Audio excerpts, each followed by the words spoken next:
Good evening, and if you're just tuning in, you are listening to UFO Paranormal Radio Network, otherwise known as United Public Radio Network, or we like to call it just UPRN, and you're listening to The Thing. Sorry, not the wrong show. The Angel Rock. Almost at the thing at the foot of the bed. That's my second show on Thursday nights. I'm your hostess, Lorilei Potvin. A little bit about myself. I'm a Canadian spiritual medium, crystal Reiki energy healer, Akashic Records practitioner, spiritual teacher, and mentor. I'm also a budding animal communicator, very well versed with near-death experiences and the paranormal. So welcome, you guys. Oh, happy birthday, Kathy Hanley Little. I got to say happy birthday. She said happy birthday to me. Hi, Diane. Welcome. So if you like what you see, please like, share, and subscribe. This network's been around for over 25 years. We stream multiple shows 7 days a week. And when we're not streaming live, the archive server randomly picks shows over the last 25 years. And you never know what you're going to find on the network. We always have new hosts and shows joining the network. So be sure to check it out and tell your friends and family, because there's something for everybody here. I also host a second show, I almost said, The Thing at the Foot of the Bed, on Thursdays, 7 p.m. Eastern Standard Time, with my good friend and very talented medium, David Hansel. So be sure to check that out. We got a few people popping in here. Good. So they usually wait a little bit because we usually start after the hour. I'll wait for the show before us to get finished and switch over. So I know more are going to be joining us. Also, don't forget the network has its own TV channel. We are on Roku, and how you find that, you go to the channel store. You're going to type in UFO space P as in paranormal. There's a drop-down list. We're about the third or fourth one down, and you're looking for UFO, Paranormal, and United Public Radio. This show is streaming here tonight. I've switched things up, so we don't stream it on Thursday nights right now. I thought we'll try the Angel Rock for a while on Roku, but many of the shows are streaming over there. So if you want to watch it on your TV, please do so. Only thing you will know if you're watching, I can't see the comments from over there, and we are also streaming to my Instagram profile tonight. So if you are listening, I'm going to try to remember to pop over there to see the comments. It's a newer thing StreamYard's added, and they haven't integrated it into the main chat here yet. Now, we have a very interesting guest for you. I just about fainted when you guys hear this. My guest is indeed an Australian, but he has dual citizenship in Canada and Australia. I'm going to introduce him, but I got to say this because I'm still just flabbergasted. He is actually from where I live, where I've lived my whole life, in Thunder Bay, Ontario, Canada. You guys have heard me talk about this before. I'm shocked, absolutely shocked. So I'm going to be reading his bio for y'all. Before I do, though, if you guys want to join in the conversation, 80% of our audience around the world is listening. So if you'd like to be part of the conversation, we got Halfway Paranormal here. Hi, Dylan. Nice to see you. Hi, Mish. She's over in Australia too. What you have to do, we're streaming over on UFO Paranormal and United Public Radio on Facebook and YouTube. We're streaming to my YouTube channel, which is The Angel Rock with Lorilei Potvin. We're streaming on Canada's Most Haunted, obviously UFO Paranormal Radio on Facebook, and my Instagram. So like I said, that's under the Angel Rock. So if you want to join in, we'd love to have you here. Both my shows are very audience participative. So on to my amazing hometown fellow guest this evening. I'm super excited about this. His name is Douglas Hodgson. He's a former dean and professor of law, currently residing in Perth, Western Australia.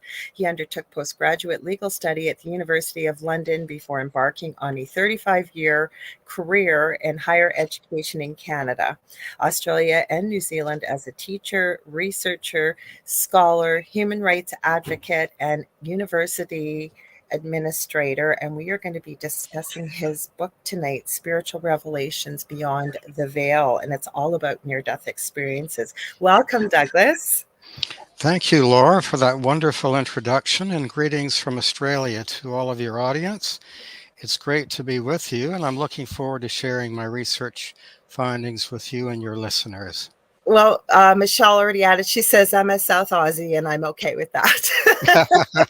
That's good. Well, I'm a sand groper from WA, so Yeah. We're the I've next state never over. been speechless. I like you can ask Douglas. My Mm, mouth was like hanging open because you understand how big Canada is, and what's mhm. Thunder Bay now? Maybe 100,000 people, if that. For to find a fellow guest I did not know is from my hometown city. So, tell us, how did you end up in Australia? Well, I spent my first 30 years in Canada, in Thunder Bay, and after I graduated with a Master of Laws degree, I returned to Canada. Mhm, But the employment situation for lawyers in the early 80s was quite tight. mhm. So I ended up coming to Australia on a 4-year contract at Okay, Monash University in Melbourne. right. And I'm thinking that I'd only be here for the 4 years. And 40 years later, I'm still here and happily domiciled in Western Australia. Well, there you go. You never know where the world's going to take you. But I mean, it really is a small place because when you start talking to people from around the world, you find out, like I said, you're from Thunder Bay, but never mind that. Mhm. It's almost like we really are 6 degrees of separation from people, if even that, right? That's right. Yeah. Michelle's really rare. She's oi, oi, oi. I know that. I know that here. Aussie, Aussie, Yeah. Aussie, oi, Aussie, oi, Aussie, oi. Aussie, oi, oi, oi. We have some funny expressions down here. They do. I have a lot of friends Mhm. from Australia, actually. Mhm. So, yeah, after a while, and the same is from the UK, you kind of have to learn some of the different terms, right? Versus the Mhm. Canadian and, well, North American terms that we use versus around the world. Well, So, that's right, Laura. When I return to Canada on occasion and I start speaking, they say, "Well, where are you from? You have an accent." And when I come back to Australia, they say, "Well, where are you from? You have an accent." So I'm sort of a hybrid halfway in between Canada and Australia. I did watch a little bit of an interview. I Mhm. try not to, but I was actually Mhm. looking for a picture of you because the one they have is really tiny on your Mhm. write up with the publisher. So I was looking for one in an interview, and I thought came up. So I thought, oh, I'll just have a quick listen, check out his energy. Mhm. And you did sound like you had a little bit of an Australian accent. I knew it wasn't completely Australian, so I guess it depends who you're talking to, right? That's it. So let's talk about this. So, what got you interested in near death experiences? Because you had said to me before the show you haven't actually had one, but what got you into writing about it? Because this is a pretty profound book that you've written. Thank you, Laura. Approximately 3 decades ago, Mhm, I read a book titled Life After Life by mhm. Dr. Raymond Moody, Okay. his pioneering monograph into the so-called phenomenon of the near-death experience. Mhm, And I was really taken aback by what I read, because at that time I would describe myself as more of a religious than a spiritual person. mhm, But I was totally captivated and fascinated by what I read. mhm. But being a busy university academic, I had very little time for my own recreational or hobby reading. Right.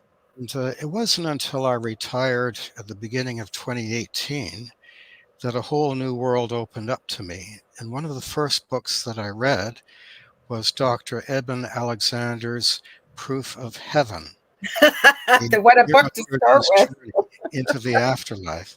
Mhm, And once again, I was blown away by Dr. Alexander's really graphic and detailed account of the afterlife and the higher spiritual realms. So I tend to be a curious person by nature. mhm. And as I get older, I find myself becoming more spiritual than religious, if that makes any sense. Absolutely.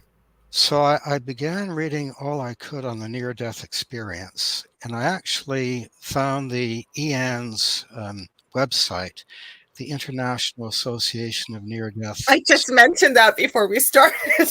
Yeah. And they have a wonderful archives of hundreds upon hundreds of written accounts written by people who have had an out of body experience.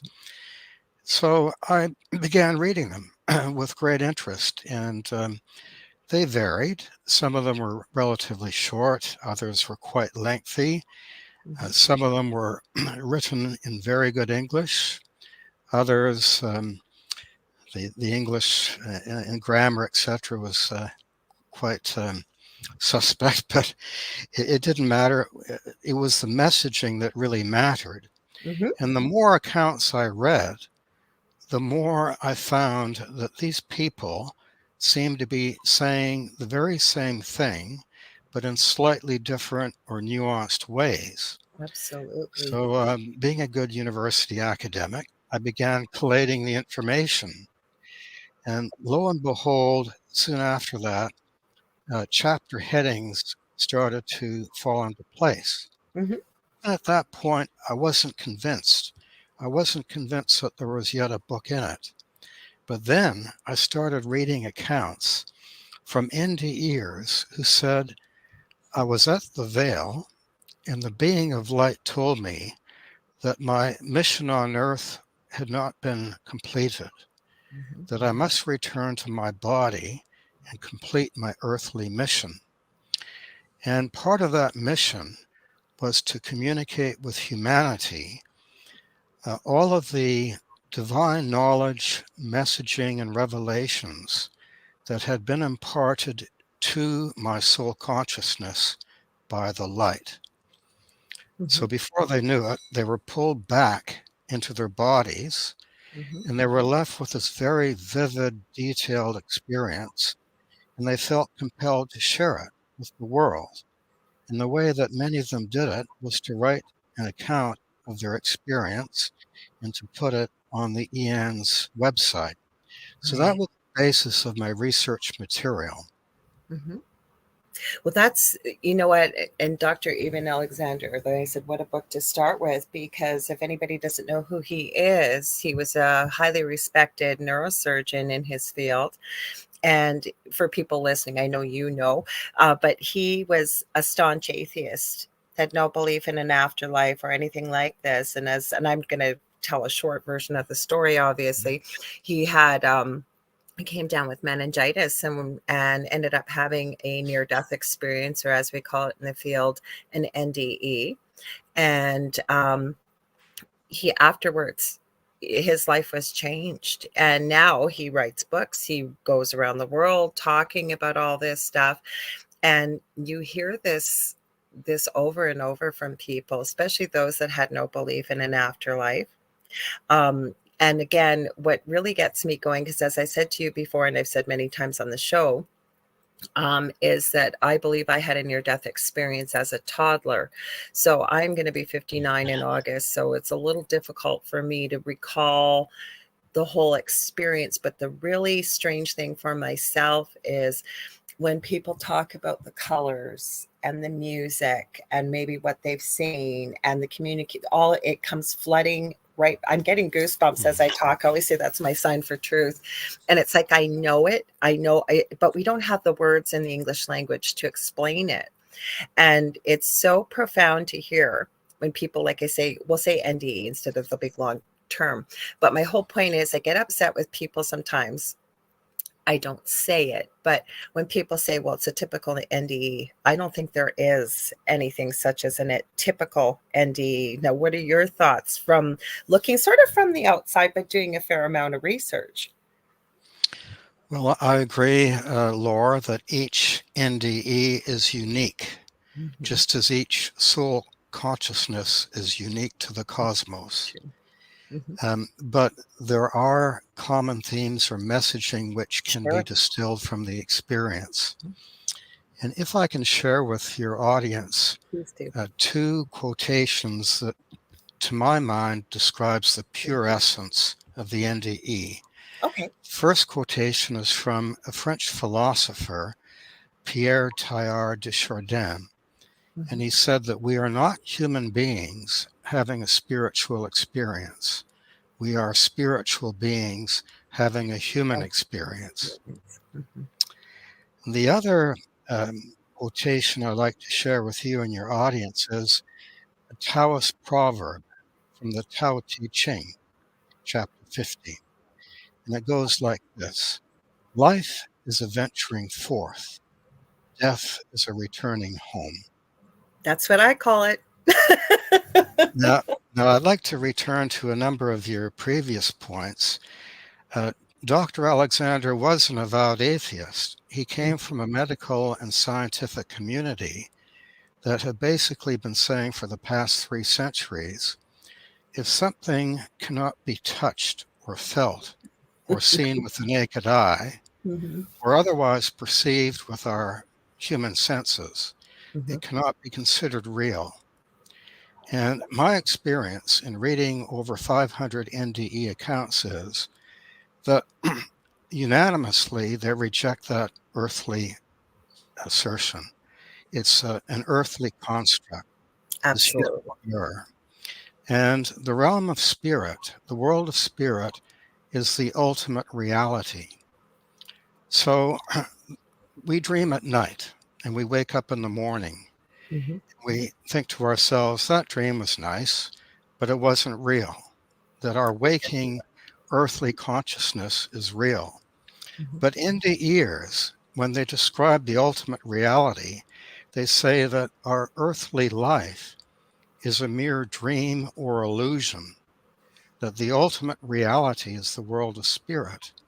And Mm-hmm. if you look at religions of the East, like Hinduism, Mm-hmm. they have a concept of Maya, and they're totally in agreement, Hinduism and the NDEs, that our earthly life, although it may seem real to us, is unreal. It's an illusion. It's a dream compared to the ultimate reality of heaven, the higher spiritual realms, whatever you want to call it. And I just one final point Absolutely. to come back to the points you raised.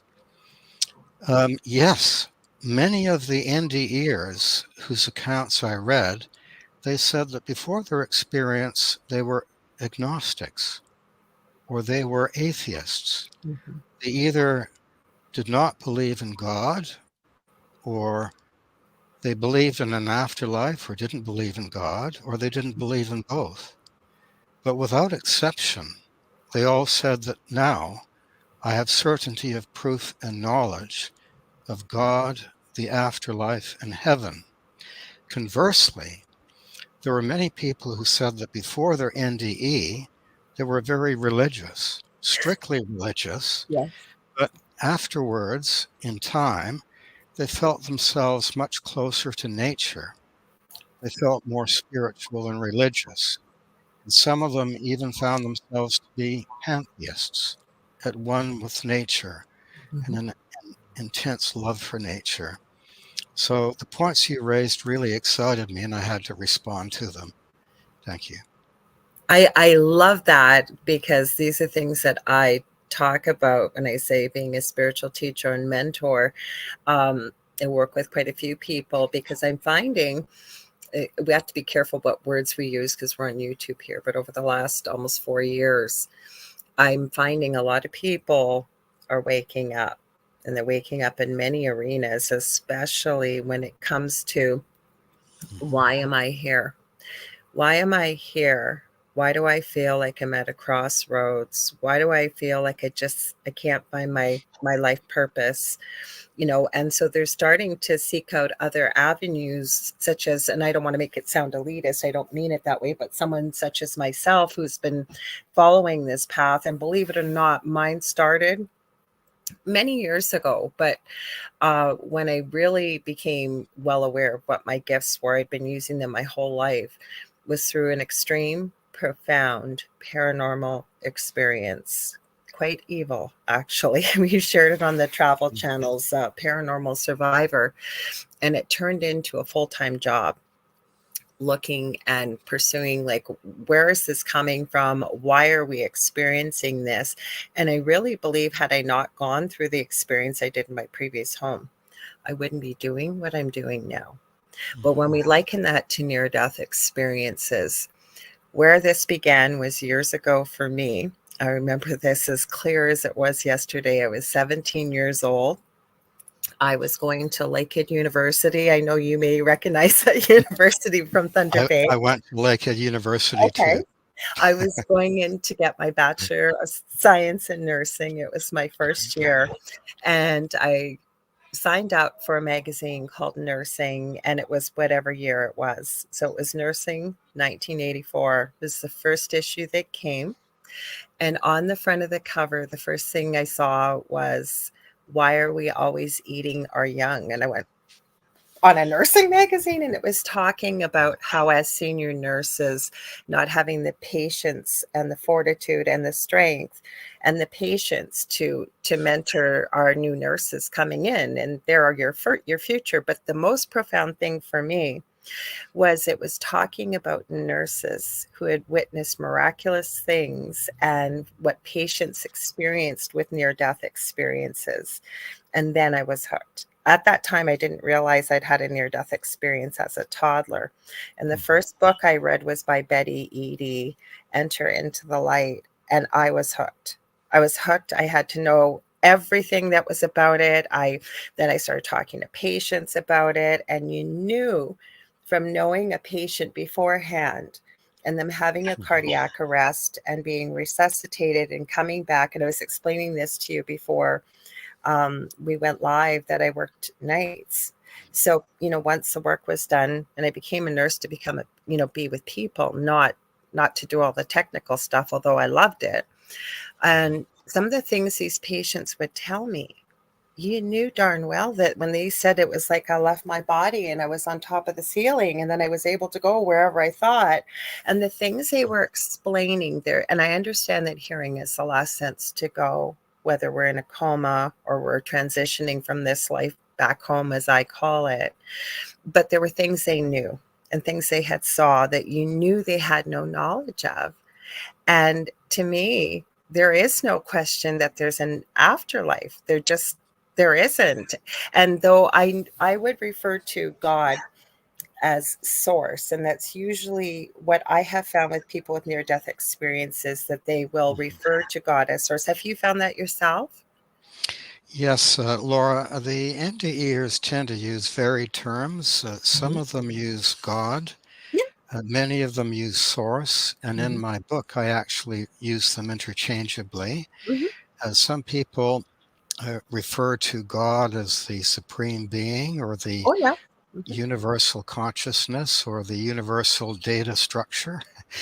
But yes, they use different terminology, but the description is the same. One NDEer described God as love. Well, Yeah. that shouldn't be of any surprise to us. But what made her description or his description unique was they used love as an acronym. So L standing for love, O standing for oneness, V standing for vibrations, and E standing for energy. Ah, So many of the NDEers describe God as a being without form, yeah. pure white energy and vibrations Mhm. that connects everyone and everything at the deepest foundational level, animates and connects all that is. And of course, is omnipresent and omniscient or all knowing. Mhm. So, yes, there are different labels that are attached to God, but it's actually what God is that's, in my humble opinion, the most important. Sorry, just waving hello. Sorry. I'm dying to ask you so many questions, especially since you research. So I'll try to remember that when I want to ask you about children, but I always love to hear people's take, especially if the amount of research you've done. Two things. First of all, somebody from Australia I've had on the show before, Stephen Chong, he hasn't had an actual near death experience, but it was akin to a near death experience. I know a few people like that the heart did not stop, the breathing did not stop, but they had a near death experience, if you will. I wanted to ask you about that, and also if you ran into any people who claim to have had a hell like experience. So I know it's two questions, but Right. Well, I think most of the accounts that I was dealing with dealt with people who actually were clinically dead. Their heart had stopped yeah. beating, Hmm. and they had this out of body experience. Hmm. they found themselves going down a very dark, what they would describe as a tunnel of light, or some of them refer to a deep, dark valley, and they are impelled, their soul is impelled almost like a magnetic force Mhm. towards a pinprick of white light at the end of the tunnel. Um, Others use the term out-of-body experience. Mhm. And for example, you've referred to them being in an operating theater, and Mhm. suddenly they find their soul or consciousness outside their physical body, Mhm. and they're looking down at their body, which is on a surgical operating table. So that's typical of the types of NDE or OBE that I read. But there were certain descriptions that I would call negative Mhm. rather than positive, but relatively few in number, Laura. True. I would estimate maybe at most 10% of Yeah. the accounts I Mhm. read, maybe 10% um, were on the dark or negative side. And I would put those into three different categories. Number one, I would call a transitional experience. So the soul or consciousness leaves the body, but for some reason does not go down the tunnel of light. As one NDEer said, they may fear or not accept the beauty of God and will not proceed down the tunnel of light, resists going down the tunnel. Mhm. Um, it could be that the soul or consciousness is too attached to something in the earthly realm. So Okay. it might not want to leave its home. It may have lived in that home for 30 or 40 years and just does not want to detach from it. Or it may not want to leave behind a loved one or a pet or a treasured chattel. So they are caught in between of their own volition or free will, and they're neither here nor there. They're not part of the earthly realm because they're out of their body, Mhm. but they're not in the heavenly or the spiritual realms because they've been offered that choice and they've uh, decided not to proceed to those realms. Now, in Western terminology, I think the term is a disembodied spirit. Oh yeah, we've run into those. In Asian culture, they call them hungry ghosts. Mhm. But that is the first type of what I would call a negative or dark experience. The second one is defined from an emotional perspective. So um, the experience of hell is an absence of the presence of God. It's being in darkness and alone. There is no light.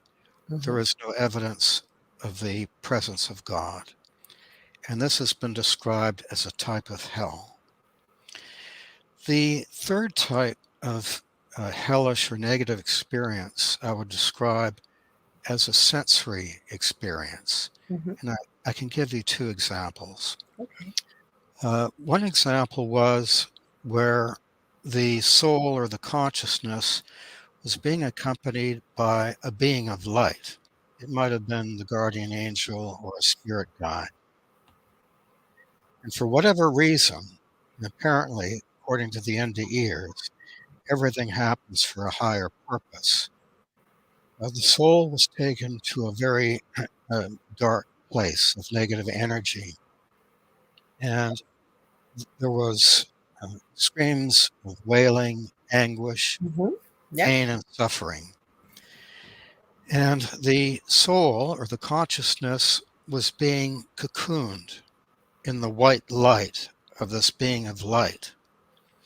And the being of light said telepathically to the soul, you have been taken here for a reason, but I caution you that if you step out from the protection of my white light, you will never leave this place. The other uh, negative example of a dark sensory experience was to the effect that the soul or the consciousness was taken to a very similar place. And this time, the soul, with its soul vision, could see humanoid forms, but they were part of a dark wall. And you couldn't see the torso of the humanoid form because it was embedded in this wall. All that you could see were the arms coming out of the wall and half of the head, including the face. And again, these humanoid forms were in a state of anguish, of supreme suffering and despair. And the solar consciousness was shown this, perhaps as part of the so-called life review, before they reincarnate into a new form. So those were the three types of negative experiences I encountered. But to be fair, to be honest, the purpose of my book is to focus on the light and the positive energy, and perhaps that's the topic for another book, either by myself or someone else who is so inclined. Well, I ask you, I have a theory. I always tell people I don't have all the answers, but if everything is energy, which I believe it is, energy can neither be created nor destroyed. It can be transferred from one place to another. But I also truly believe there are different dimensions and realms, if you will. And the reason why I say that is, and I mentioned this many times, especially on the other show. I adore my co-host, but he doesn't tend to believe in more negative type experiences for human beings on this planet with something not from the earthly realm. And I've experienced it myself. I know other people have. Could be something I've contracted to experience, could be many reasons. My whole point of this is I'm wondering, like, not everybody's running around thinking love and light. They're not. There's some people that think some pretty dark things. And I think part of my reason for being here is to remind, not that I'm going to reach the whole world, but my point is to remind people of how powerful we really are as human beings in the way of the gifts that we have and all the things we've been told aren't possible, like telepathy and telekinesis and things like that. My whole point is, and I've seen this, is I often wonder, and I agree with many of the things you mentioned, maybe why someone's had a negative experience. And I don't want to focus the whole thing on this. It's just, I think it goes without saying, because you will see people that'll see this with a near-death experience, right? And it's very rare.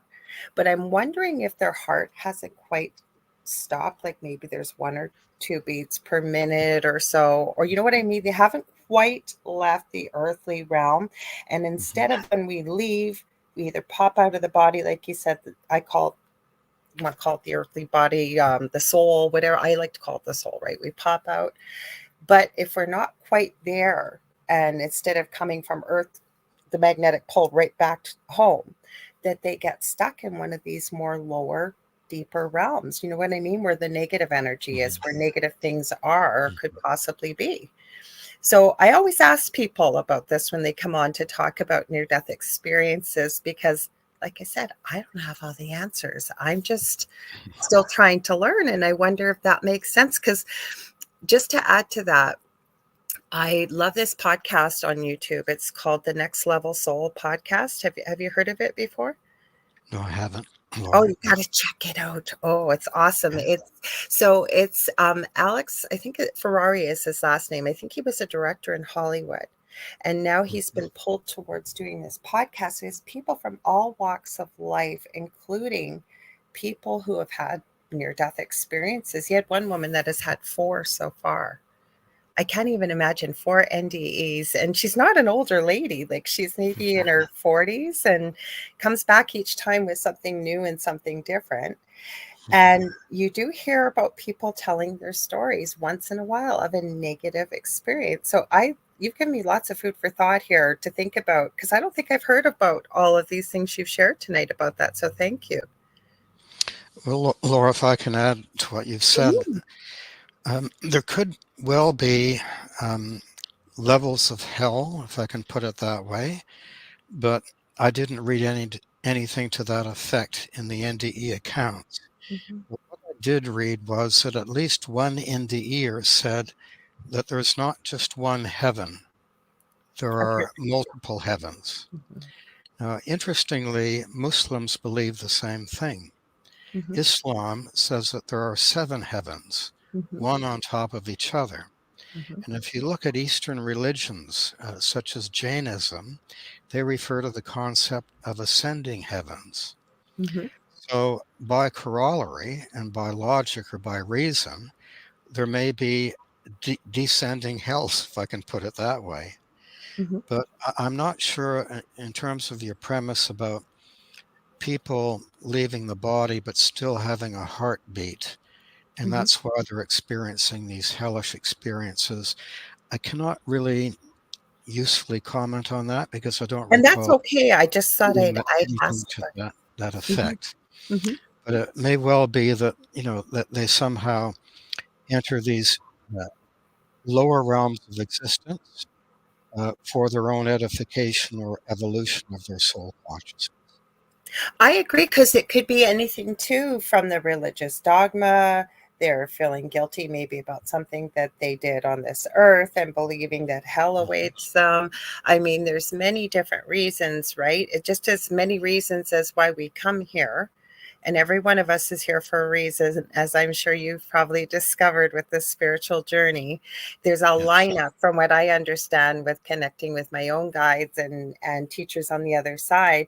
There's a lineup to come here because I always say we come here with most of us with spiritual amnesia. We don't remember our previous lifetimes or hmm, what we've learned or accrued or whatever that may be, and we come in these dense, heavy, fragile bodies, right? And it's the place that you come for the most possibility to learn and grow for the soul.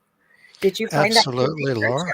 Mhm. I certainly did. As one NDEer said, each of us comes to planet Earth. Um, we each have a unique and tailored mission. And that mission may not be prominent in terms of the standards of the world, but for each soul, it is most significant. So we are here to learn, to acquire divine knowledge, but Mhm. it goes beyond that. Mhm.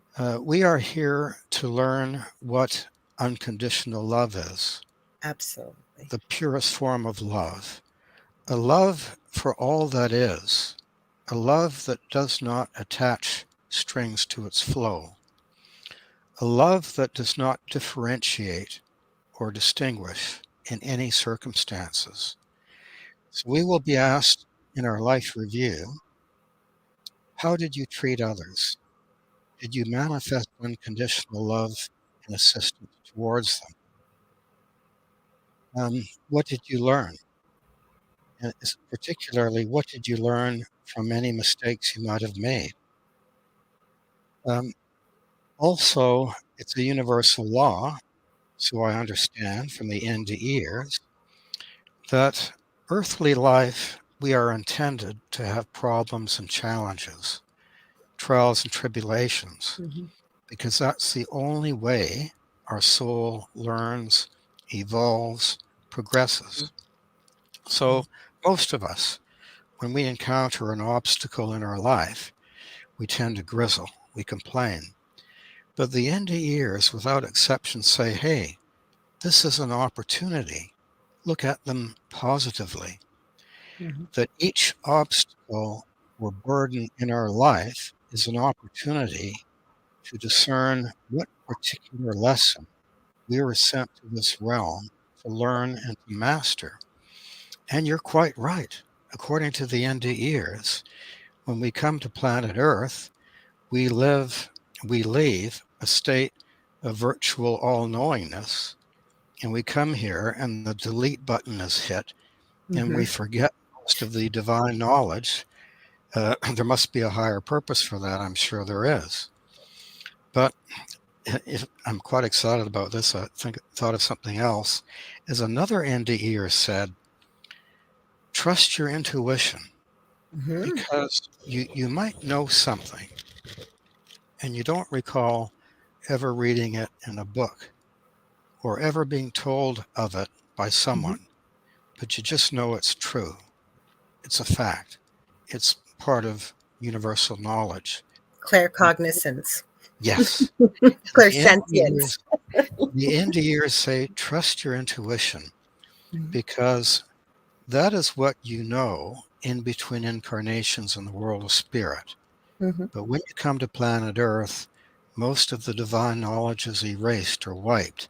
But there's a subconscious level of what you know is a universal law, so go with it. I agree with you. And like when I started to mention that podcast, I got so excited. Next Level Soul podcast about the NDEs on there. But there are also, those that speak about like the power of positivity, the power of love, unconditional love. But the ones that really, really fascinate me are those that channel from the other side. And it was Mhm. really interesting. This one lady, she's actually a scientist. I forget her last name. Her first name is Belinda. And she channels the 12 angels. Like it's like a chorus of angels, if you will. It's a collective consciousness that she does. And it made, I don't know, see how this rings with you, but she had, when she was channeling, she had said that when we're back home, people want to call it heaven, whatever they want to call it, right? She said, we know nothing but love, right? And the English word of love isn't even enough to even begin to explain the power and depth of that emotion, but we know nothing else. So we do come here to grow and evolve our souls and learn. But some of the things she had said was, it's kind of like, how can you know hot without knowing cold? How can you know what I mean? So she said that we also come here to Mhm. experience the breadth and depth of human emotion. And because all we know is love. So when we do go back home, right, we know the difference. I don't know if it's almost like an appreciation more of it. Did you see anybody talking about that in your research at all? Yes, I did, Laura. Actually, uh, the points you make are the experience of the NDEs, that they face two primary obstacles in conveying to their readers what they experienced. Number one, human language is just too impoverished to convey the richness and depth of meaning.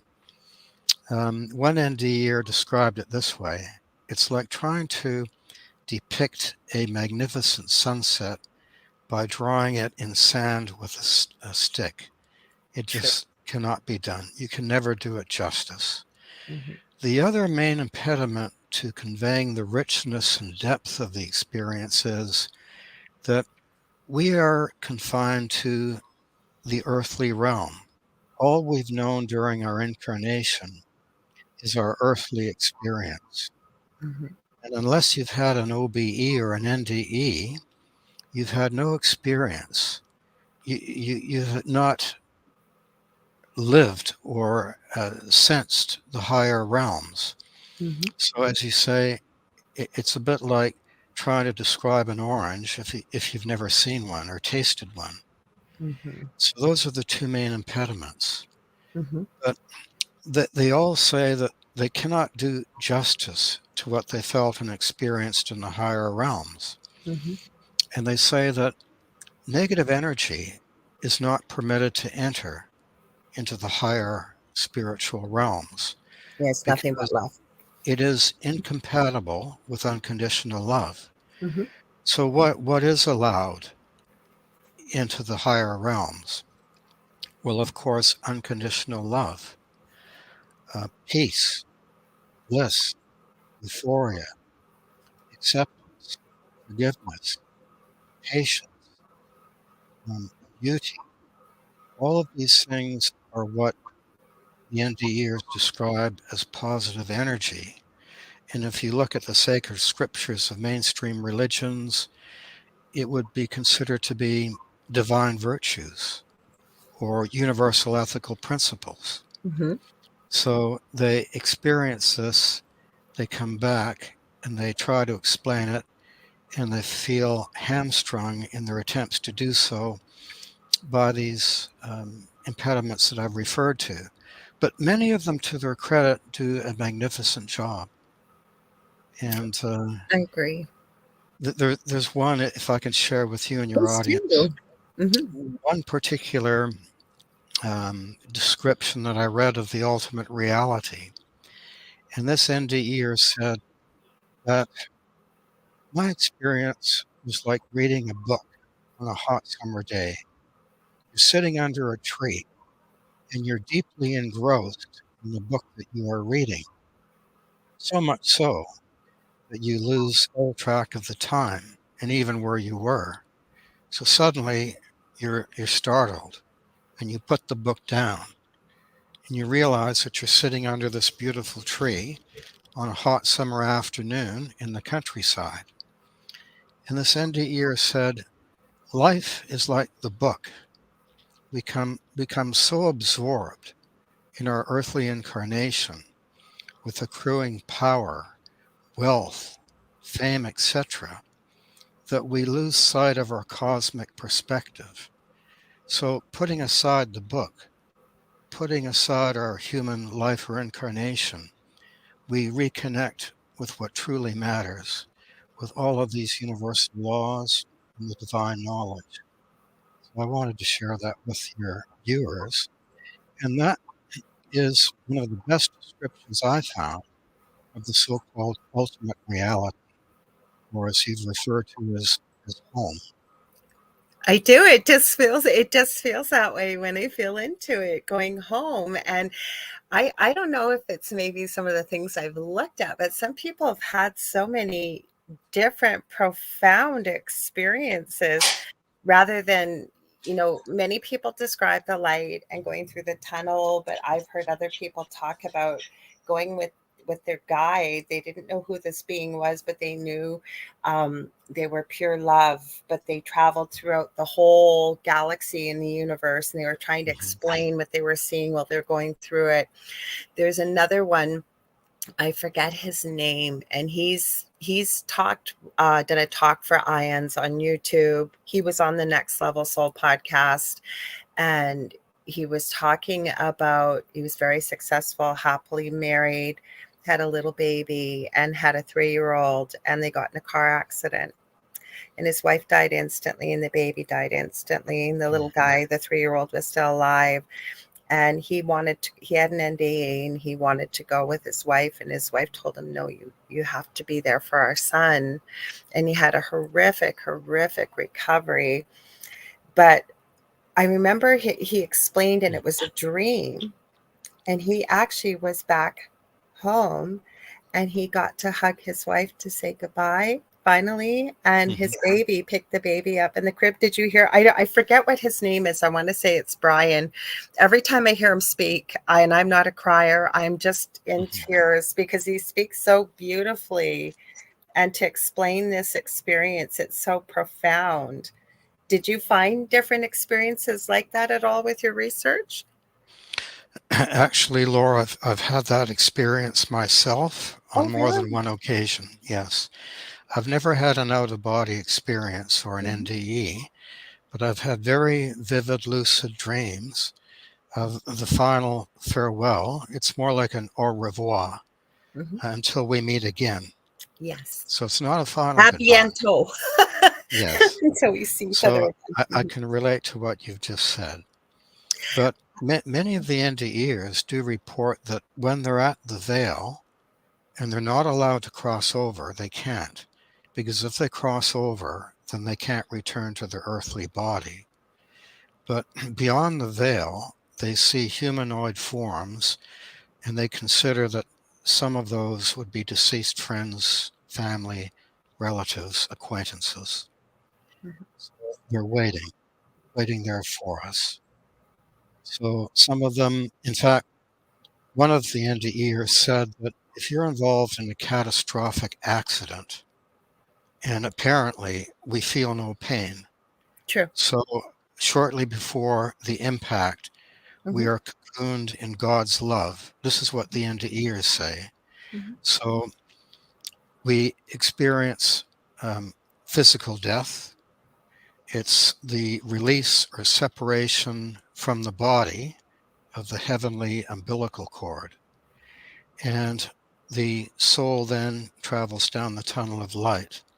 But what the NDEs have said is that if in the catastrophic accident your body is so badly mangled and your mental faculties so badly impaired, you will have no choice. You will not be permitted to return to your body because there is no hope of Yeah. recovery.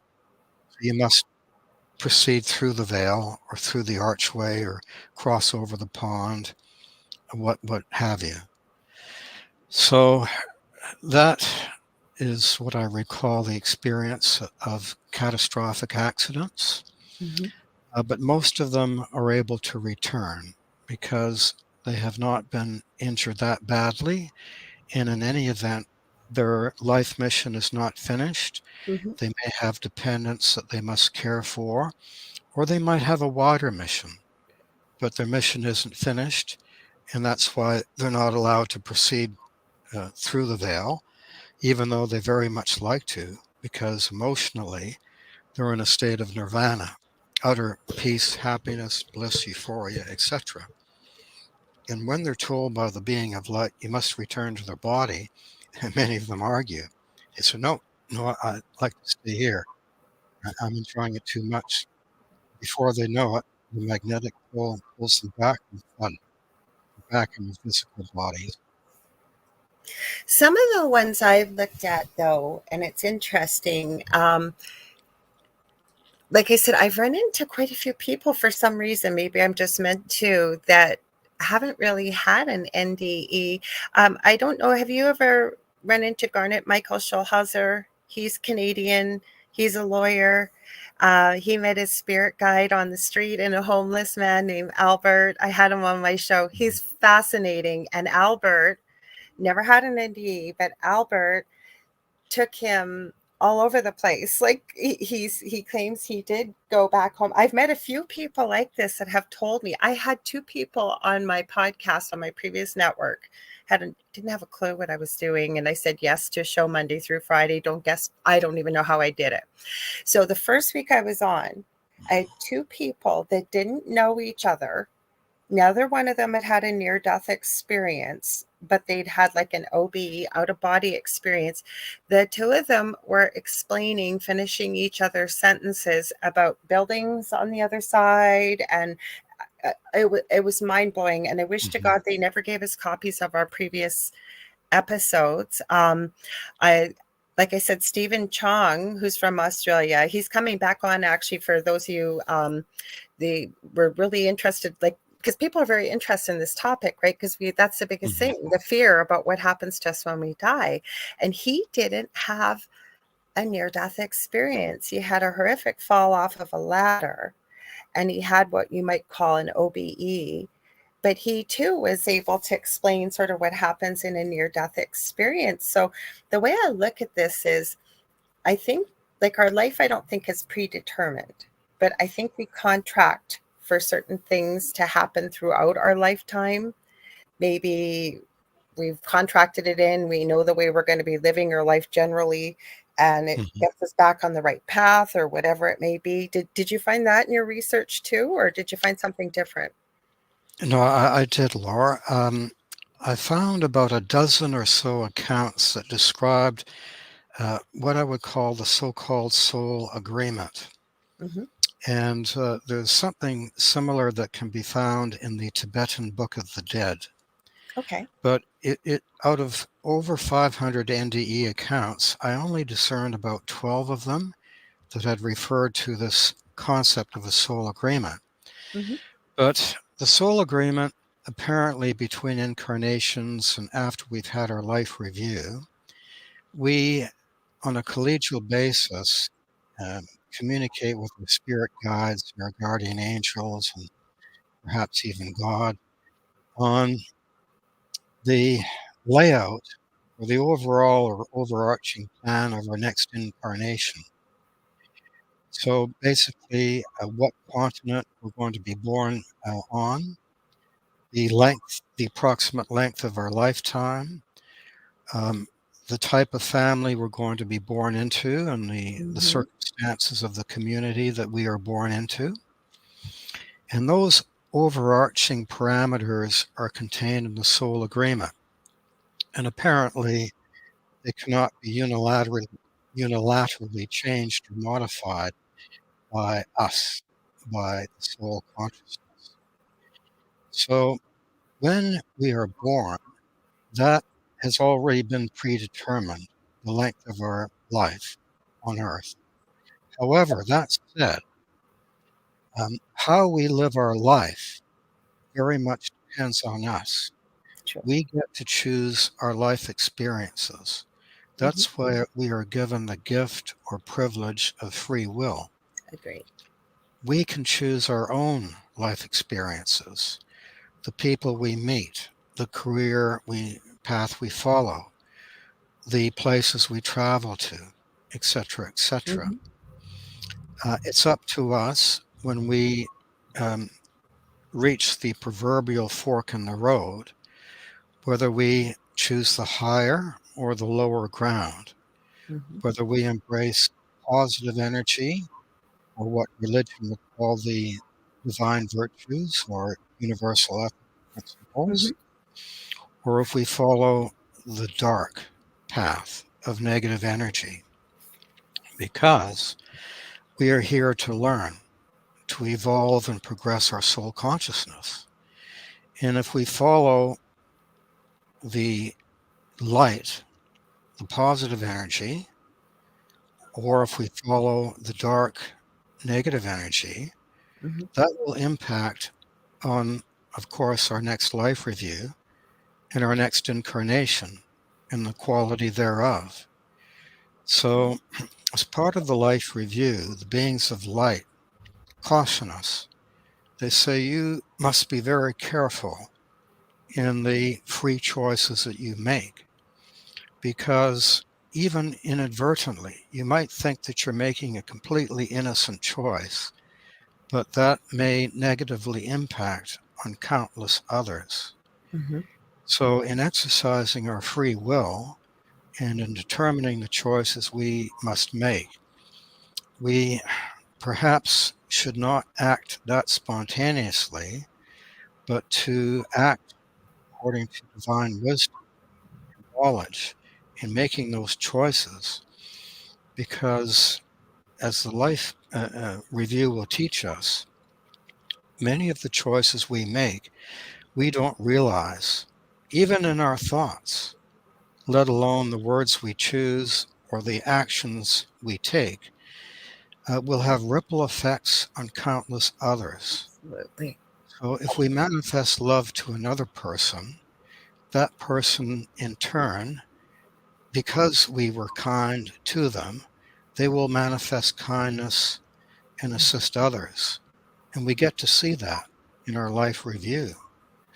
But if we act unkindly and insensitively to others, they in turn might take that negative energy that we have given to them and might pass that negative energy on to others. So there are two metaphors that the NDEs use. It's like dropping a pebble into the middle of a still pond, and the ripple effects go outwards to eternity. Or you might knock the first domino in a series of dominoes, Yeah. and they topple others, and this is endless. So, as part of the life review, you not only see how your positive and negative conduct impacted others, both positively and negatively, but you are able to see all of the possibilities that were open to you when you reached the proverbial fork in the road, but you chose not to take for your own reasons, and they may have been selfish ones. So, The one fascinating. thing I want to ask you, and I'm going to say hi to Carol and Mario and just because I have seen this with Diane Brighton says, here, I'll highlight it.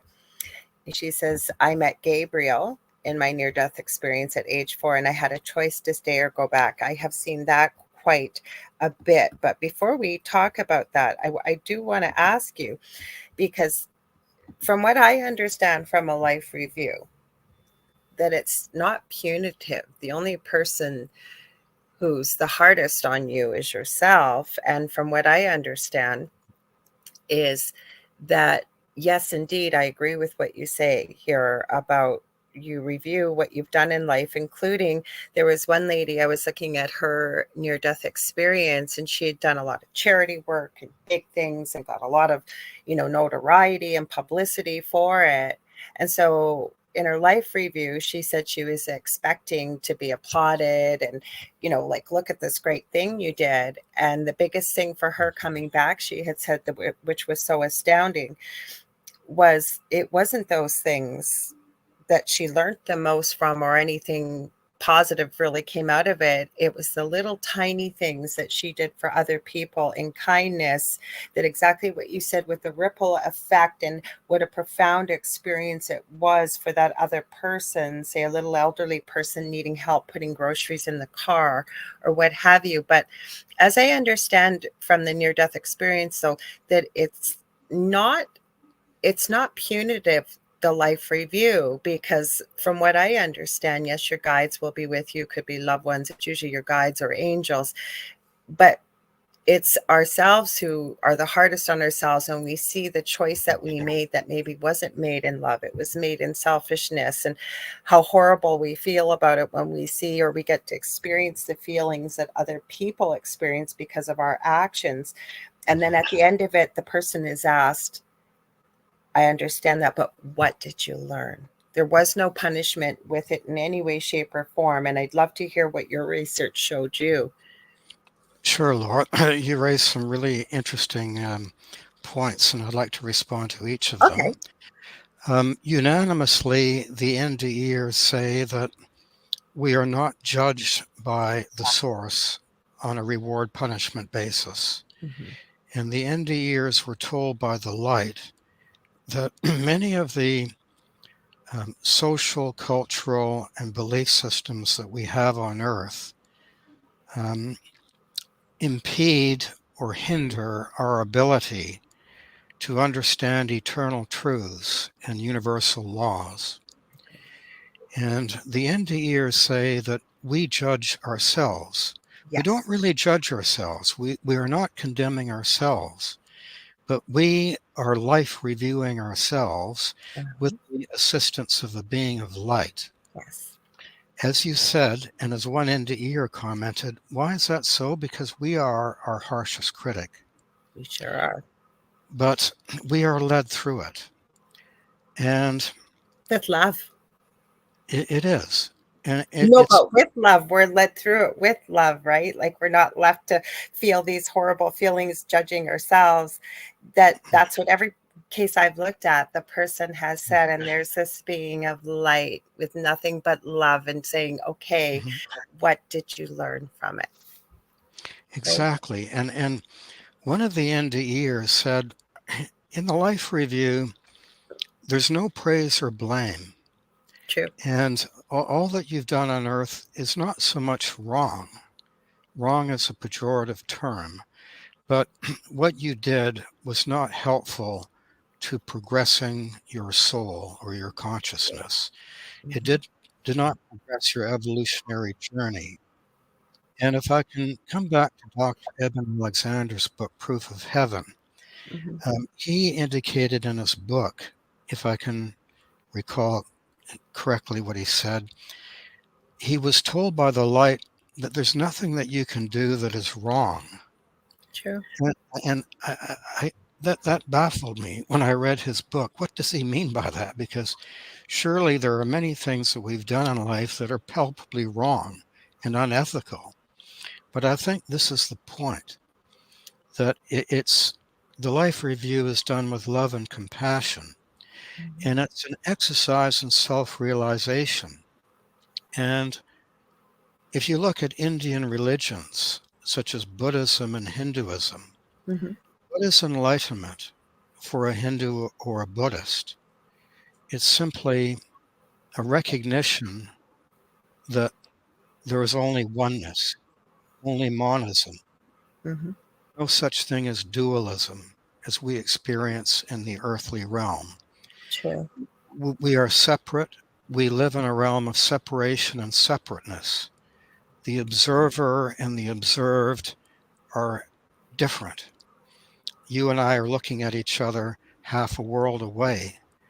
But in the world of spirit, as one NDE said, when you leave your physical body, you leave behind the body, Hmm. you leave behind your earthly identity, you leave behind your possessions, your pain and suffering, your earthly worries and anxieties, everything you've accumulated materially, you leave Hmm. behind. You leave behind your power, your wealth. And the end of the year, she said, I left me behind. When I was in the world of spirit, I was everything, and everything was me. Yeah. There was just oneness. Hmm. So the Hindus and Buddhists will call that enlightenment or being absorbed into Brahman or nirvana. And the NDEs would say that's the ultimate goal in self-realization, that all of us have different levels of consciousness, of spiritual awareness, Okay. but we're all on the same pathway to God. We share that in common. And according to the NDEs, the ultimate goal here is eventual communion or absorption into the light. And at that point, our desires, our cravings, our grasping cease. And we no longer come back either to earth or reincarnate into other physical or non-physical realms of existence. Okay, we have a question here, but one thing I was going to say, I like this, and I don't know, I can't quote who said it, but I love it, is we're all just walking each other home, right? Because you're right, we are in all different levels of spiritual enlightenment, if you will. But where people have a hard time, like I was staunchly raised Roman Catholic, I was forced to go to church every Sunday, I was forced to go to Catholic school. I never really connected with it. For me, my belief is God. I respect all other people's beliefs. And my theory is that I think that if we truly come from a place of love and try to be in a place of service to others rather than service to self, that usually that's a pretty good steering guide I found for myself anyways in life, including when I found, you know, recently, and I'm going to give a shout out to Julie Jean Bassett. She's here. Jonathan's here. Welcome. And I worked with Julie Jean Bassett. She's an animal communicator, phenomenal, as well as a shamanic practitioner. And something I pretty well blocked out of my mind as a small child, and it's been starting to come back in flashbacks. And it was something pretty horrific that should never be done to a small child, ever, ever, ever. And at first, I couldn't even deal with it when it became a realization with working with her. And then all of a sudden, it was like a realization came to me. This was a role this person is playing that did what they did to me in this human form, if you will, because I always say we're human here, but when we return back home, we're our whole self. And that's kind of what I was sort of taking from how you were explaining this, or did I misunderstand you? And then I'm going to read Kathy's question. Okay. Mm-hmm. Like, right. Did it make sense? Like, does that make sense to you that we're kind of just playing a role as a human here? But when we go back home, we are kind of our whole, our true self, because we're human beings come with frailties. I mean, you know what I mean? Like we can have the duality, the good, the bad, the dark, the light. You know what I mean? Versus there's none of that when we go back home. It's just love. Many of the NDEs say that we live our life on Earth in a cameo role, and Yes. we are playing our role. Mm-hmm. And this is a university of life. So we've been assigned a particular role. And one NDE commented that sometimes we experience in our lives unresolved problems or tensions or complications from previous incarnations. And these have accumulated and they're still playing out in our present incarnation. Mm-hmm. And if we don't try to resolve those Mm-hmm. problems with positive energy, those problems and unresolved issues will continue to follow us into future incarnations. And I do recall reading some NDE accounts where um, soul consciousnesses follow each other into future lifetimes and connect. Oh, Maybe absolutely. not I forgot in to the add one thing with that big long thing I shared. Where I was going with this, with the role, okay, that helped me forgive this person is where I was going to go with this. And I forgot to add that I was thinking about this. It helped me forgive them because it almost became like a bigger picture to me that this is a role they're playing in this lifetime, but this isn't who they are when we're all back home together. You know what I mean? Does that make sense? Like they're in that human perspective right now, but you're, how do I want to say, more whole? You're who you really are, I guess, oh in yeah. a soul form is what I'm trying to say. Well, when we go home, Laura, I believe that we tap into varying levels of omniscience, and we are whole. The life review has been described as a purification or cleansing of the soul. Mhm. So we are, I suppose, as perfect as we can get without being a totally enlightened soul. So we are sent to Earth to learn these various experiences. Mhm. But we are assigned roles in life, and we encounter energies that we may have encountered in previous lifetimes, but it's up to us how we deal with it in this lifetime. And if it's forgiveness, if our main lesson in this lifetime is to engage in radical forgiveness, which is one of the most powerful positive energies, then that is our cameo role that we've been assigned to I think forgive. we choose it. I think we choose to come here, and I think we choose the roles. And I think we come in with a soul group. Like there's a core group that we choose to have part. Like the way it was described by, and again, I'm not great at quotations here, but I've seen so many NDEs talk about this too, that when they look back, they went, holy cow, it was just a big play. Like it was like, this was my play and here's all the players that are in, and I could see all the roles waiting to come in. Did you run into that at all in Well, your research? many of the Yeah, NDEers describe their life on Earth as a role play, a cameo yeah, role, yeah, being assigned a certain role, and when our physical body dies, we're hooked off the stage. In other words, yeah. and we return home, and our role is finished. So, Hmm. yeah, it's a direct analogy there. And if I can come back and tie up a loose end, Laura, if I may, Sure. you Just what? jump in here, Douglas. Yeah, Just jump in. what You're so a polite. couple of minutes ago resonated with me so much Hmm. because it was a lesson that I distilled from the NDE accounts I read. And you said that some of the things that we regard on Earth as really important Hmm. are regarded in the world of spirit as irrelevant, Hmm. insignificant, or superficial. Yeah. And what we regard on Earth as a trivial action is often regarded in the world of spirit as the most profound manifestation of Yes. love. Hmm. So if I can cite one other NDE example, following up on what you said. This fellow, when he lived, I think he lived in the USA, he was a very prominent and affluent business person. And he was walking down the street one day, and he was a philanthropist. He did give to charities and was Hmm. quite gratified that he could. He had the opportunity to do so. But he saw a young woman at a bus stop, and she was quite disheveled and Hmm. looked broken, and her head was hung over, and he stopped and asked, are you okay? And sat down beside her. And he spent about 20 minutes with her and perked her up a little bit and might have given her some support and said, well, if you're okay, then I'll proceed on my way. And he left her. in a better condition than when he first met her. Mm-hmm.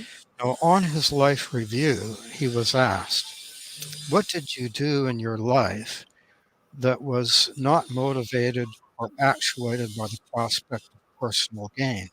Mm-hmm.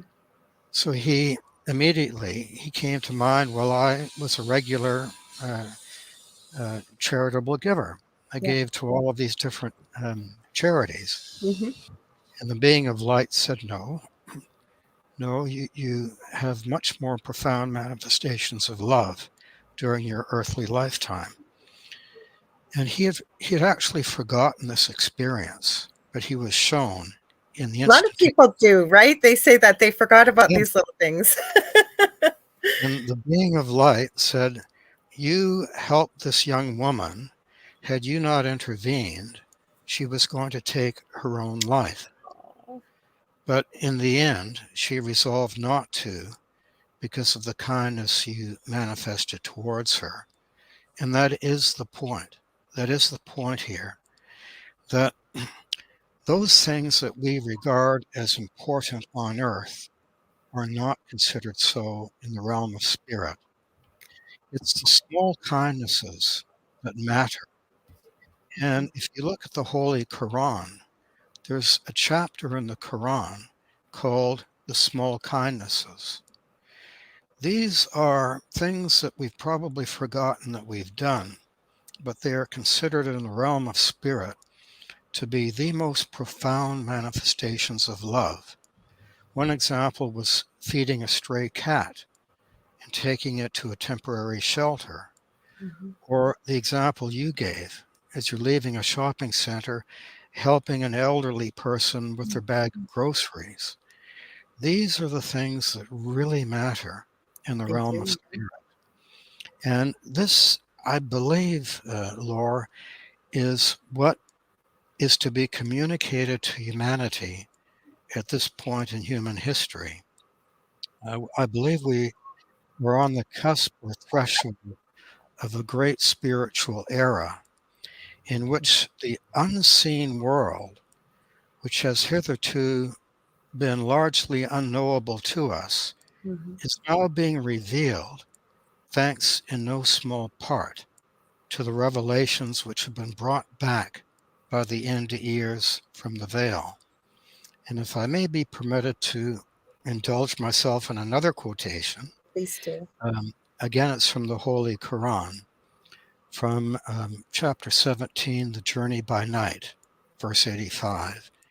And it goes something to this effect: "The world of spirit is one of the things the knowledge of which is only with God or with Allah or the Source.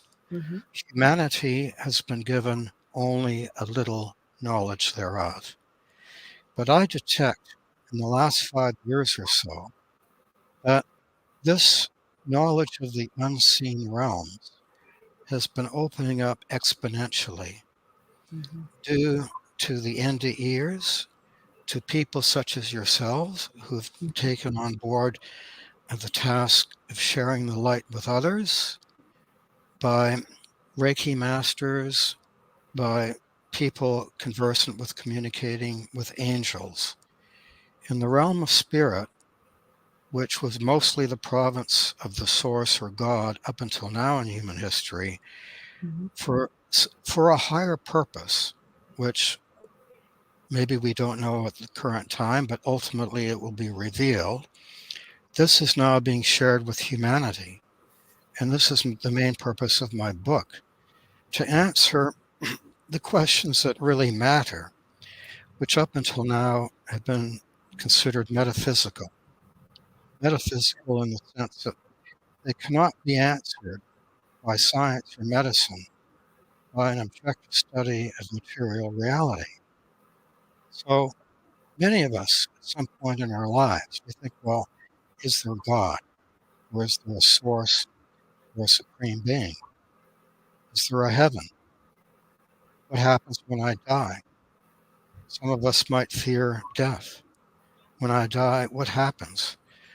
Does my consciousness evaporate into an empty void of nothingness? Mm-hmm. Or does my consciousness transcend the death of my body? Does it transcend time and space? What are the higher spiritual realms like? What is the meaning of life on Earth? Mm-hmm. Is humanity alone in the cosmos? Many believe we are alone. No, we're not. The ears say that um, there are an infinite number of universes, dimensions, and realms of existence, Great. both seen and unseen, of vast complexity, only a few of which interact with planet Earth. Mm-hmm. So to think that humanity, we are alone in the universe, has been described by many NDEs as somewhat xenophobic. We are not alone. in terms of spiritual evolution, we are right down there. We are, when I connect with the other side, including, say, when you go into the Akashic records, I deal with them. We call them the masters, teachers, and loved ones. My mentor taught me that.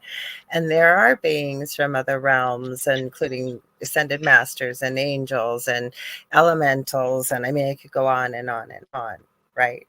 But the one thing I wanted to mention, I don't think I had mentioned during this show, I always say I've been so deeply blessed to be there hundreds of times at the beginning of life. I worked in the NICU with critically ill little ones.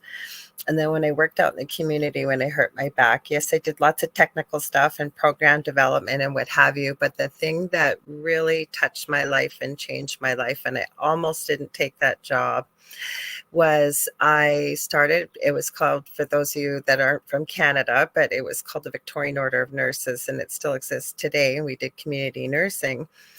And I was hired, and then I found out that I was going to, you'll know where it is coming from Thunder Bay, the Simpson Street, East End area of Yes, the city. yes. That was my area to run full time. And I used to go into, you'll know the old hotels that no longer stand, but the Empire and the West, Mm-hmm. very Yes. dangerous hotels. I used to go in there all on my own. Went in my office once every 2 weeks. That kid always used to joke and say it could have been strung up and hung up on a wall and no one would have found me for weeks. But you know what I Well, you found? had, That there was murder there. There was everything you could possibly think of the lowest vibrational energy and crime. I found some of the most profound, beautiful people that had nothing, that would give you the clothes off their back. I found it was the biggest life teacher for me, because I can tell you where I'm going with this is my most rewarding part of my career was doing palliative care and being at the bedside if somebody chose to die at home. And I can tell you, from looking after people that were multimillionaires to the poorest of the poor, and nobody ever said, I wish I had more money. I wish I had did this. I wish I had, it was about material things. It was always, I wish I had let the people around me who meant the most to me, to let them know how much I love them, and things like that. And including when people did pass away terminally, and even when it was unexpected, but especially terminally. And I'm writing a book about this actually. We would witness as nurses some of the most profound, miraculous, beautiful things that were completely unexplainable, including many of them talked about loved ones being there. And don't you see mhm. the angels? And don't you see this? And just super profound, including the gift. I've named it the gift. You'll hear other palliative nurses call it many things, where somebody that the physical signs of them ready to leave the earth are there. And all of us, it doesn't always happen, but quite a few times it did, where the person, you might get 5 or 10 minutes, you might get 6 or 8 hours. Those ones were hard with families because they would think a miracle had happened. But the person was perfectly lucid, able to be exactly like who they were before they got sick, and sort of complete or finish off those conversations. And so it'd be interesting to hear in your research. You mentioned the beings of light, but did you run into many that ran into family and things like that? Or was it always Was it always a being of light in your research with an NDE? Or Well, if I can return to this phenomenon you've been referring to, Laura, Mhm. it's what Dr. Eben Alexander refers in his book to terminal lucidity. And this is Ooh. quite a common phenomenon experienced by the medical profession and members such as yourself, that when the person is about to pass, Mhm. their cognitive abilities return intact, Mhm. even though they might have had a debilitating mental Mhm. issues. I call it the gift. The I don't know where it gift. comes from, but it's a gift. And if I Mhm. can share with you, I was watching a documentary on the life of Johnny Cash Okay. recently, the country and western singer. Yep. Mhm. And he had a brother, an older brother. His name was Jack. Mhm. And Johnny and Jack loved each other dearly. They were very close as brothers. Mhm. And one day, Jack was working at a lumber mill, and somehow he got caught in the blade of a saw, and it ripped open his chest cavity. And he lingered for about 1 day. And in Mhm. the hospital, Johnny and his mother and the grieving family were around Jack, who was given no hope to survive. And at one point, shortly before he passed, the brother of Johnny Cash, Jack, said, "Mama, can you hear the angels? Can you Aw. hear the angels singing, Mama? Mhm. It's so beautiful, and I want to go and join them." Mhm. This is an example of terminal lucidity. I've heard of many accounts of this happening, that your life partner might have passed away 20 years before Mhm. you're about to. But that loving partner comes back and is ready to escort Mm. you down the tunnel of light to the veil, to be greeted by other relatives, your spirit guides, your guardian angels, and so forth. And that's been the object of study by the medical profession, and there's something to it. The medical people and the scientists haven't been able to discount it because it happens so often, and there seems to be something real to it. Mhm. So I have heard of that. I didn't. I don't recall in reading the NDE accounts um, many such encounters, because after all, these are people who actually came back and survived. Mhm. They they didn't cross over the veil. Mhm. So they do say they proceed down the tunnel of light, and sometimes they are accompanied by deceased relatives who act as guides Mhm. during the out-of-body experience until the experience is over. I have to ask you, Kathy, I haven't forgotten about your question, because Kathy had added death is to me is liberating. And I am going to get to your question in just a sec, but I've been dying to ask you about this. In your research, because I have done a lot of research in this area, because it is just so profound to me, because I truly believe that little children, very young children, just like animals, can very clearly see spirit. I call it spirit collectively. And I used to say it was because they live in the now, right? They're not encumbered with bills and worrying about what's going to happen a week Mhm. down the road. And then I believe I can connect with my guides and the others. I think we all can. It's just being, oh, we've never been led to believe that. But my whole point is, I was about to say that on one show. I think I was a guest, and I literally heard it's because they've been told that they can't, that they've never been told they can't. Like they've never been told they can't see spirit or they can't hear spirit or what have you. But I really looked at the near death experiences of children, and I'd love to hear if you've looked at that, because it's just, I don't know if it's because they're so close to where they've come from, with not many years in between, or what it is. So I'd love to hear what you found with Sure. that. I don't recall any of the NDE written accounts being written by young children, or whether it was written by a guardian or a parent, or Okay. what have you. But I can tell you this, Laura. Children young children have spontaneity, they have joy, Mm-hmm. they have purity and innocence, they have humility, they are gentle, they are quiet. No These are hatred. all divine qualities. Mm-hmm. As you say, they live in the now. Mm-hmm. They are not distracted by the many amusements and distractions and worries of this world. Mm-hmm. They are happy and spontaneous. As such, they are closer to the source or the energy in the higher spiritual realm. And I've seen many documentaries in which children have a so-called invisible friend. Oh yeah, work with a lot of parents with that. And I believe, my belief doesn't matter, but I do believe that this is authentic. This is genuine. That, Absolutely. they have not delved into negative energy as most adults have, and they are purer and more innocent, and as such, they can connect with the energy of these other realms much better than we can as adults. Mm-hmm. So I really think there is something to that. And if you look at religious scripture, it's something to be like a child. In fact, one of the NDEs said, "What a blessing it is to end your life on earth with the attitude of a little child." Children have joy. They're spontaneous. They're curious about things. They want to learn more and more. They're pure. They're innocent. In No many ways, hatred. it's life. No hatred, no aggression. Young children, they don't find fault with others.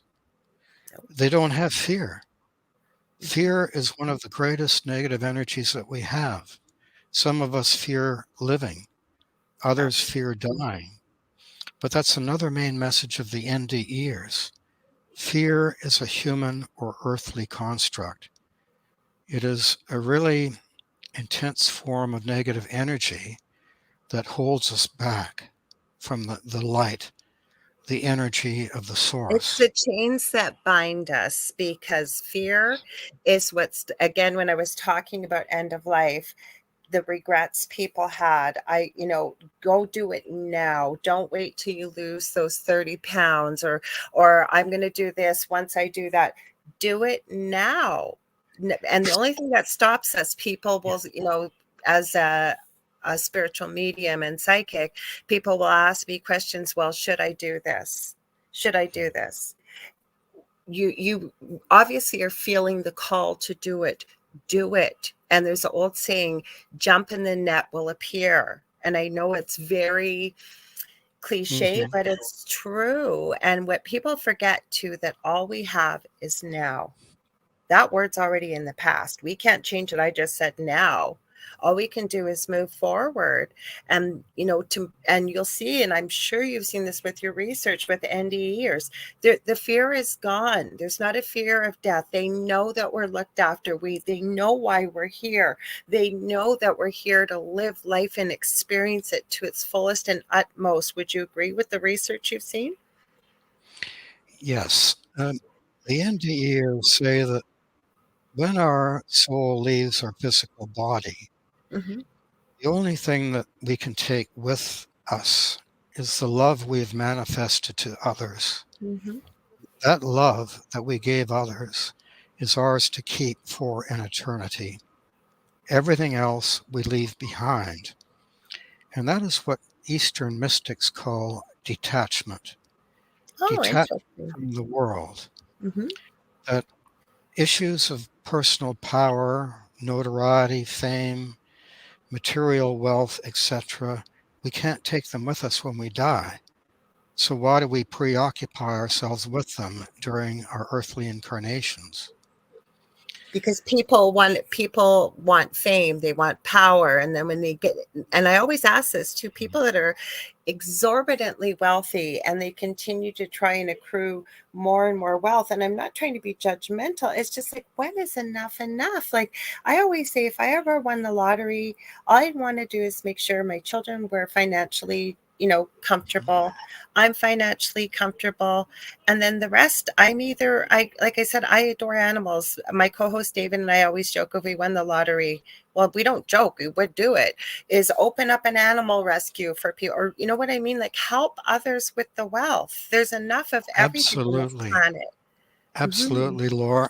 My wife and I love animals dearly. We have 4 Mm-hmm. pets, and we donate to animal charities. But yes, this is the point. Mm-hmm. You know, we, the NDEs consistently reassure us that a beautiful afterlife is awaiting us. Mm-hmm. So why fear the death of our body? In fact, many of the NDEs, when they come back, they say, "I can't wait to die again. I can't wait to get back there. That's true. What I experienced was so beautiful."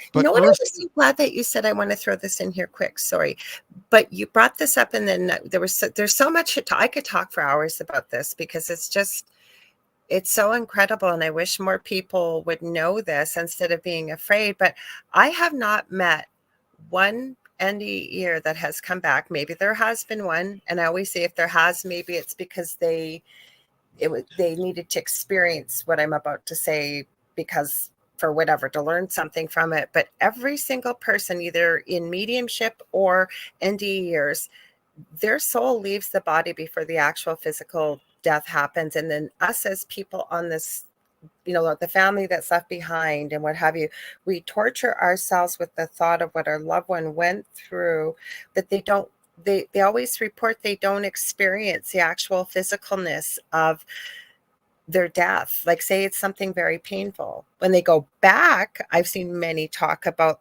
like, I had to go back into this horrible broken body, say if they got in an accident or something. Did you see that too?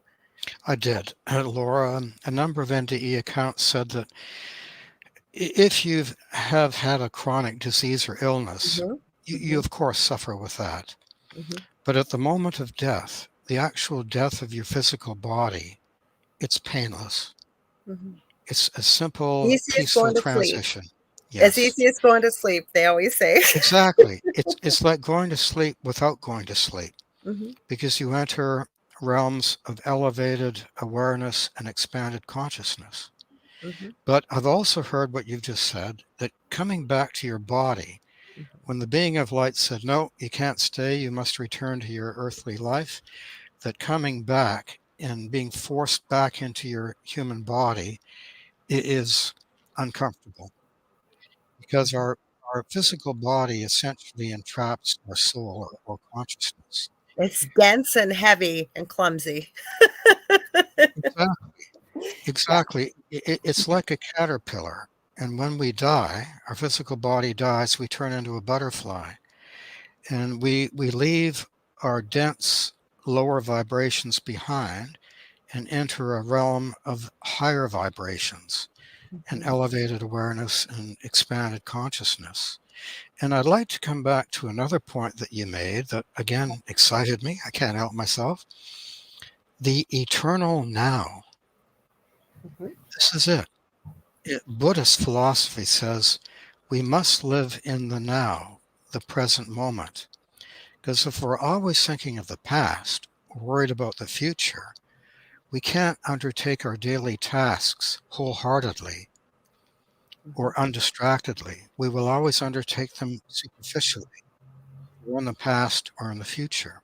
Mm-hmm. But according to the NDEs, in the realm of spirit, in heaven, for example, there is no such thing as the past or the There's no future.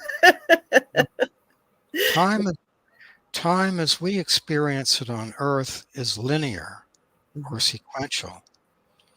But in the world of spirit, there is only the present, the eternal now.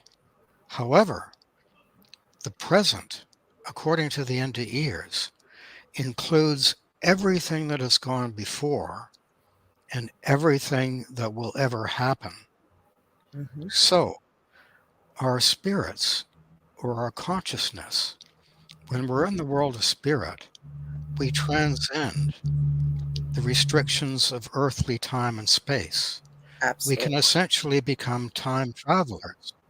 Hmm. I'll give you an example. There was one soul who, I think during the life review, um, he or she had an intense interest in New York City of the Okay. 1940s, Hmm. had read heaps of books and watched all the movies of New York City in the 1940s. Hmm. So the spirit guide decided, well, I'll take you back there if you want to go. Okay. So instantaneously, the soul found itself on a New York street Hmm. in the 1940s. It knew Yeah. that because it could see the style of attire or fashion, Cars and buildings, the type of cars. And this was reiterated by Dr. Eben Alexander in yeah. Proof of Heaven, that in the world of spirit, we can access any time, any historical period or place on earth. All that we have to do is think of it. Yeah. We, we move the consciousness towards it. So movement in the world of spirit is controlled by our thoughts. So I'm really excited because one of my hobbies is a Hmm. study of Roman military history. So I'd Okay. love to go back and see the conquests of Julius Caesar in You Gaul. could do it now, though. You know how you can do it I haven't is mastered the technique. remote viewing. Remote Remote viewing. viewing. You absolutely you can go back. Most people aren't as adept as Mhm. moving forward, but I've actually taken a couple courses with it, and I am telling you, some people can do it naturally. You can remote Wow. view. You could go back there. You could see it. You could probably find some buried treasure that was done. You could do all kinds of stuff. You can do it. I swear to God, you can. I wasn't aware of that. I've learned something new, Laura. Well, And we'll have to talk what more I'm, because I'll I'm connect being you with some resources, but anybody can do exactly. remote viewing. Oh, Just I'd love to learn it. Can anyone learn it? anybody can learn it. You Mhm. have to practice a bit at it. Like I said, some people are naturals at it. I will tell you before Mhm. we didn't get to Kathy's question, but you know what? I might just have to have Douglas right back on again, and we'll have to again in the future, near Oh, future, we can continue this right. conversation. But Oh, with I'd love to come back. I'd love to have you back. So, Mhm. what I was going to say with the remote viewing, um, there was actually in the US military, there's a movie called The Men Who Stared at Goats with George Clooney. And there was a couple other stars in it. It was based on the unit of the US military. I think it was called Project Stargate. And they had a remote viewing actually unit, and Lynn Buchanan was part of that. He's actually in his 80s, but he's still teaching. I think it's Lori Johnson is her last name. I always get her last name wrong. They run a free 4-day masterclass. Dr. Chuck Kennedy, he does a different type of remote viewing. He teaches, but I'm telling you, you can do it. There's a guy actually that one of the business people, big companies hire around here very quickly because they're almost out of time. That they hire him because he remote views into the future and can tell them whether a certain business endeavor is going to be successful or not. That is fascinating, Laura. I wasn't aware that you can remote view in the past, Yeah, but that's tremendous. I'd like to do more reading on that, actually. I'll send. Well, we'll talk for a minute or two. I know it's early over there and it's Tuesday morning, but I'll make sure I can get a hold of you afterwards, and I'll send you some Mhm. resources or anybody else who's interested. You got. Well, I'm going to tell you at the end, anyways, how to get a hold of me. I'll send you some resources and tell you how to get a hold of it. Mhm. Thank you so much. Hmm.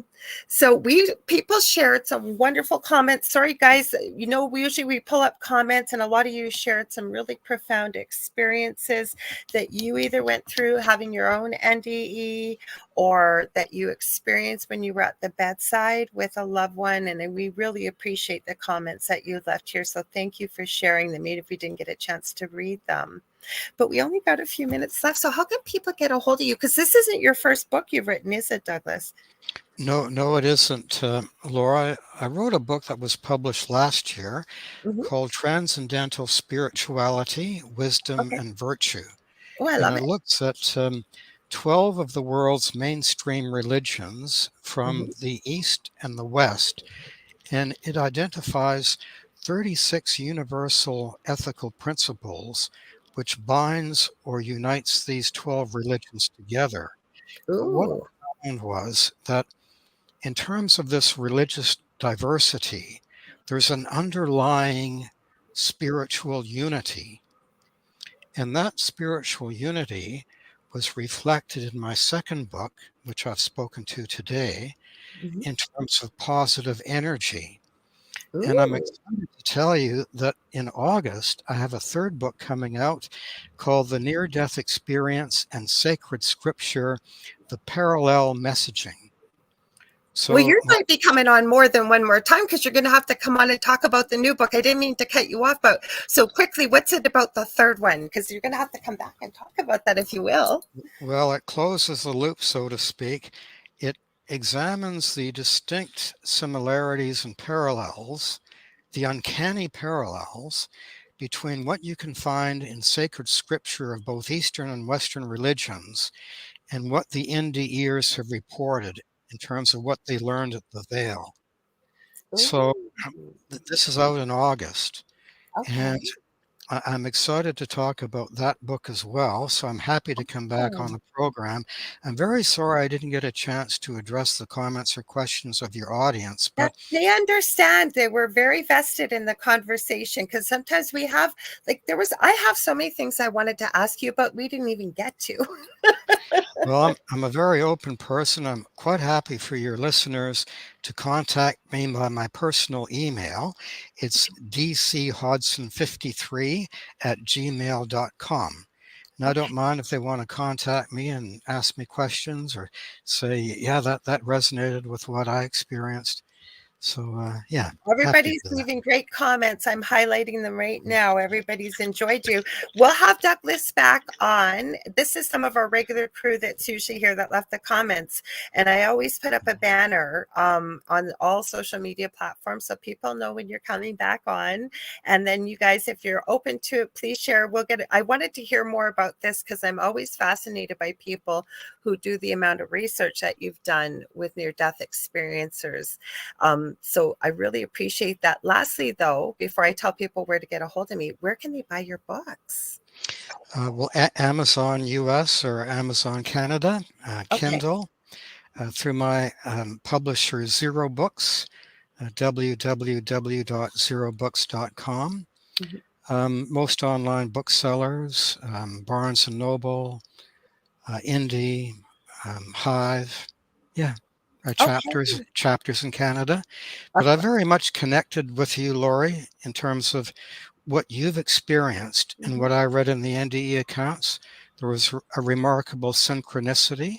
Mhm. So thank you I very think much it for having me started on. before the show. For those of you joining late, if you don't realize, I did not know this about my guests. As I've told you, I usually get just a few minutes before we go on the show. But Douglas did his homework on who I was the night before. And guess what we found out, everybody? Douglas is from the city I live in that I've grown up in and lived my whole life, Thunder Bay, Ontario, but he's over in Australia. Mhm. Like, what are the chances? And Lori, before you go, Mhm. that part of Fort William that you worked as a nurse and had Yeah. those profound experiences, Mhm. I used to drive a taxi cab in that same area. And in fact, my My grandma, eldest son lives in that area now, not on all Simpson, right, and it's becoming young people's areas to buy houses now, and that's where my okay. son lives. And that was the education of my life. I Mhm. learned more as a taxi Mhm. driver than I did spending 7 or 8 years in university. I So I agree. agree with you. Yeah, it Yeah. was life changing. You guys, I want to thank you all so much for being here. As always, I want to thank you, Douglas, for being here. I can't wait to have you back Mhm. on. Thank you. And if you ever want to get a hold of me to either book a reading, I do energy healing, I do Akashic records, I do teaching and mentoring. You can get a hold of me on facebook.com/slash the angel rock, or just message me. You can get a hold of me on under Lorilei Potvin or the Angel Rock on any social media platform you can think of. I'm on there. Also, I have two groups on Facebook: Paranormal University for all things paranormal, the Angel Rocker Tribe for more of the spiritual type things like what we talked about tonight. Also, don't forget to join me. I'll be back Thursday night, 7 p.m. with David Hansel with the thing at the foot of the bed. And don't forget, we've also got a group for that, or for that show, I guess I should say, because we show lots of clips and things like that. It's the best and easiest way to find it. It's on Facebook under the same name, the thing at the foot of the bed. Again, thank you so much for being here, Douglas. It And was I my want to pleasure. Thank you. thank you. And I also want to say very quickly, if you've enjoyed what you're seeing, don't forget to hang around. We've got Philip and Julia Syracusa, friends of mine, and obviously our network with the Horsefly Chronicles coming up next. All right. We'll see you on Thursday, everybody, and next Monday again. Okay. Much love and light, everybody. Stay tuned for a sec, Douglas. Thank you. Please.